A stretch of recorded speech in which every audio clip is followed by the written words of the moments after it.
ओम श्री गणेशाय नमः। नमस्कार मित्रों, शुक्ला जी यूपी 32 चैनल में आपका स्वागत है।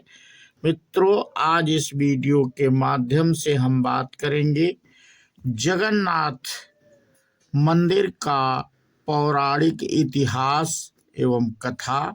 इस पे बात करेंगे मित्रों इस वीडियो के माध्यम से। तो बिना देरी के हम अपना वीडियो शुरू करते हैं। माना जाता है कि भगवान विष्णु जब चारों धाम पर अपने धामों की यात्रा पर जाते हैं तो हिमालय की ऊंची चोटियों पर बने अपने धाम बद्रीनाथ में स्नान करते हैं। पश्चिम में गुजरात के द्वारिका में वस्त्र पहनते हैं, पुरी में भोजन करते हैं और दक्षिण में रामेश्वरम में विश्राम करते हैं। द्वापर के बाद भगवान कृष्णपुरी में निवास करने लगे और बन गए जग के नाथ, अर्थात जगन्नाथ। पुरी का जगन्नाथ धाम 4 धामों में से एक है। यहाँ भगवान जगन्नाथ बड़े भाई बलभद्र और बहन सुभद्रा के साथ विराजते हैं। हिंदुओं की प्राचीन और पवित्र 7 नगरियों में पुरी उड़ीसा राज्य के समुद्री तट पर बसा है। जगन्नाथ मंदिर विष्णु के 8वें अवतार श्री कृष्ण को समर्पित है। भारत के पूर्व में बंगाल की खाड़ी के पूर्वी छोर पर बसी पवित्र नगरी पुरी उड़ीसा की राजधानी भुवनेश्वर से थोड़ी दूरी पर है। आज का उड़ीसा प्राचीन काल में उत्कल प्रदेश के नाम से जाना जाता था। यह देश की समृद्ध बंदरगाहें थीं, जहां जावा, सुमात्रा, इंडोनेशिया, थाईलैंड और अन्य कई देशों का इन्हीं बंदरगाह के रास्ते व्यापार होता था। पुराणों में इसे धरती का बैकुंठ कहा गया है। यह भगवान विष्णु के 4 धामों में से एक है। इसे श्री क्षेत्र, श्री पुरुषोत्तम क्षेत्र, साग क्षेत्र, नीलांचल, नीलगिरी और श्री जगन्नाथपुरी भी कहते हैं। यहाँ लक्ष्मीपति विष्णु ने तरह तरह की लीलाएं की थी। ब्रह्मा और स्कंद पुराण के अनुसार यहाँ भगवान विष्णु पुरुषोत्तम नीलमा माधव के रूप में अवतरित हुए और सब जनजाति के परम पूज्य देवता बन गए। सबर जनजाति के देवता होने के कारण यहाँ भगवान जगन्नाथ का रूप कबीलाई देवताओं की तरह है। पहले कबीले के लोग अपने देवताओं की मूर्तियों को काष्ठ से बनाते थे। जगन्नाथ मंदिर में सबर जनजाति के पुजारियों के अलावा ब्राह्मण पुजारी भी हैं। ज्येष्ठ पूर्णिमा के आषाढ़ पूर्णिमा तक सबर जाति के दैतापति जगन्नाथ जी की सारी रीतियां करते हैं। पुराण के अनुसार नीलगिरी में पुरुषोत्तम हरि की पूजा की जाती है। पुरुषोत्तम हरि को यहाँ भगवान राम का रूप माना गया है। सबसे प्राचीन मत्स्य पुराण में लिखा है कि पुरुषोत्तम क्षेत्र की देवी विमला है और यहाँ उनकी पूजा होती है। रामायण के उत्तराखंड के अनुसार भगवान राम ने रावण के भाई विभीषण को अपने इक्ष्वाकु वंश के कुल देवता भगवान जगन्नाथ की आराधना करने को कहा। आज भी पुरी के श्री मंदिर में विभीषण वंदापना की परंपरा कायम है। स्कंद पुराण में पुरी धाम का भौगोलिक वर्णन मिलता है। स्कंद पुराण के अनुसार पुरी एक दक्षिणवर्ती शंख की तरह है और यह 5 कोस यानी 16 किलोमीटर क्षेत्र में फैला है। माना जाता है कि इसका लगभग 2 कोस क्षेत्र बंगाल की खाड़ी में डूब चुका है। इसका उदर है समुद्र की सुनहरी रेत, जिसे महोदधि का पवित्र जल धोता रहता है। सिर वाला क्षेत्र पश्चिम दिशा में है, जिसकी रक्षा महादेव करते हैं। शंख के दूसरे घेरे में शिव का दूसरा रूप ब्रह्मा कपाल मोचन विराजमान है। माना जाता है कि भगवान ब्रह्मा का एक सिर महादेव की हथेली से चिपक गया था और वह यहीं आकर गिरा था। तभी से यहाँ पर महादेव की ब्रह्म रूप में पूजा करते हैं। शंख के तीसरे व्रत में मां विमला और नाभि स्थल में भगवान जगन्नाथ रथ सिंहासन पर विराजमान है।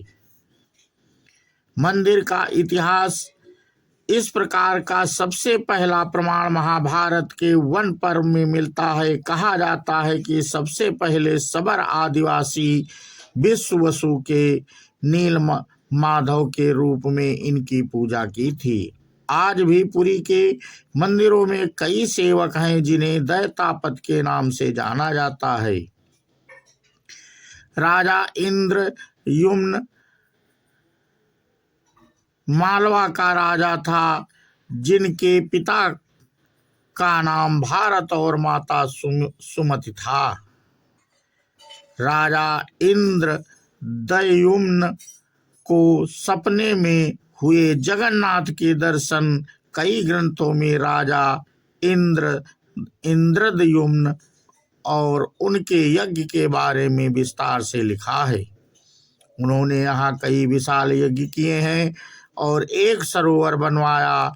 एक रात भगवान विष्णु ने उनको सपने में दर्शन दिए और कहा, नीलांचल पर्वत की एक गुफा में मेरी एक मूर्ति है, उसे नील माधव कहते हैं।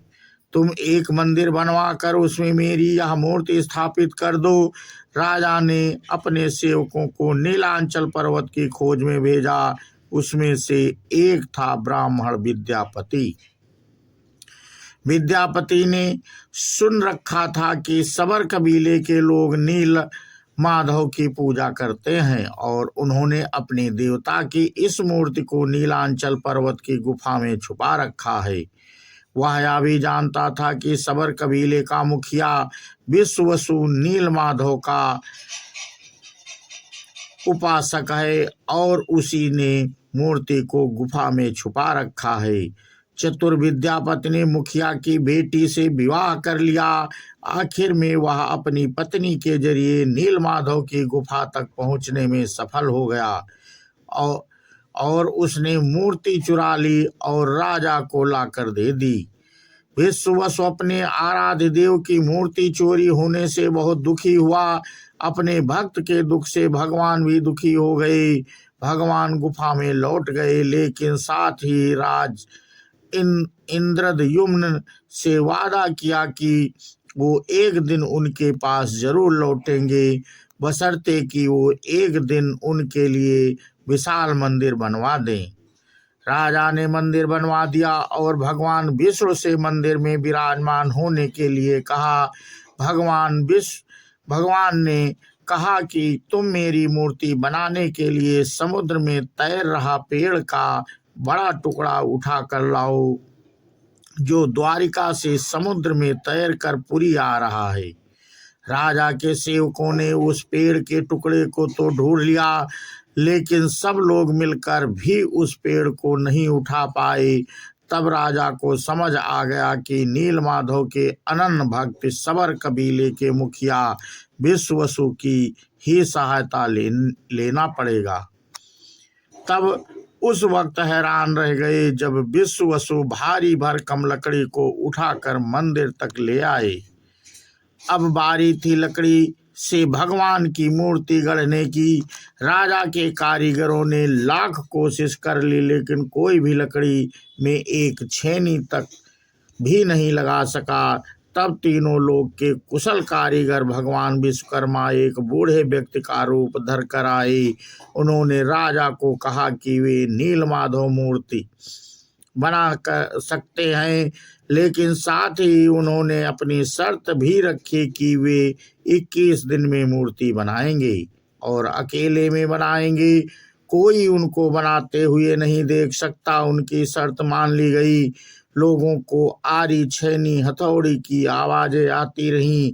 राजा इंद्रदयुम्न की रानी गुड़िंचा अब अपने को रोक नहीं पाई। वह दरवाजे के पास गई तो उसे आवाज सुनाई नहीं दी। वह घबरा गई। उसे लगा कि बूढ़ा कारीगर मर गया है। उसने राजा को इसकी सूचना दी। अंदर से कोई आवाज सुनाई नहीं दे रही थी, तो राजा को भी ऐसा ही लगा। सभी शर्तों और चेतावनियों को दरकिनार करते हुए राजा ने कमरे का दरवाजा खोलने का आदेश दिया। जैसे ही कमरा खोला गया तो बूढ़ा व्यक्ति गायब था और उसमें 3 अधूरी मूर्तियां मिली। भगवान नीलमाधव और उनके भाई के छोटे छोटे हाथ बने थे, लेकिन उनकी टांगे नहीं, जबकि सुभद्रा के हाथ पांव बनाए ही नहीं गए थे। राजा ने इसे भगवान की इच्छा मानकर इन्हीं अधूरी मूर्तियों को स्थापित कर दिया। तब से लेकर आज तक तीनों भाई बहन इसी रूप में विद्यमान हैं।